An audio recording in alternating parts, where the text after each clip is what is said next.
भगवान भोलेनाथ को बेल बहुत पसंद है, बहुत प्रिय है। बेल को ही श्रीफल भी कहते हैं और श्रीफल को भोजपुरी में सिरफल कहते हैं। तो उसी पे आधारित है कि इसमें कौन सा ऐसा गुण था जो शिव इतना मोहित हो गए। सिरफल की पाती में कौन गुण हो, भोला गैला लो भाई। सिरफल की पाती में कौन गुण हो, भोला गैला लो भाई। गैला लो भाई भोला गैला लो भाई। गैला लो भाई भोला गैला लो भाई। सिरफल की पाती में कौन गुण हो, भोला गैला लो भाई। शाला दुशाला भोला मन ही न भावे। शाला दुशाला भोला मन ही न भावे। मन ही न भावे हो, मन ही न भावे। बघवा के छाला में कौन गुण हो, भोला गैला लो भाई।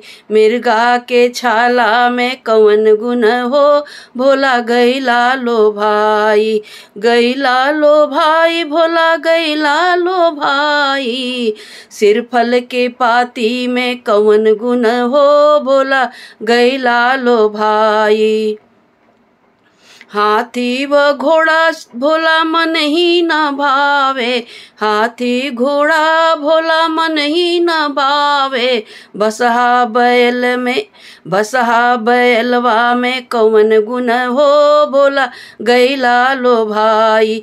बसहा बैलवा में कौन गुण हो, भोला गैला लो भाई। गैला लो भाई भोला गैला लो भाई। गैला लो भाई भोला गैला लो भाई। सिरफल की पाती में कौन गुण हो, भोला गैला लो भाई। महला दू महला भोला मन ही न भावे। महला दू महला भोला मन ही न भावे। मन ही न भावे हो, मन ही न भावे।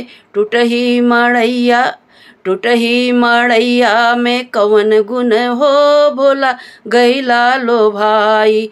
टूटही मड़ैया में कौन गुण हो, भोला गैला लो भाई। सिरफल के पाती में कौन गुण हो, भोला गैला लो भाई। सिरफल की पाती में कौन गुण हो, भोला गैला लो भाई। पूड़ी मिठाई भोला मन ही न भावे। पूड़ी मिठाई भोला मन ही न भावे। भंगिया के गोला में कौन गुण हो, भोला गैला लो भाई। भंगिया के गोला में कौन गुण हो, भोला गैला लो भाई। सिरफल के पाती में कौन गुण हो, भोला गैला लो भाई। गैला लो भाई भोला गैला लो भाई।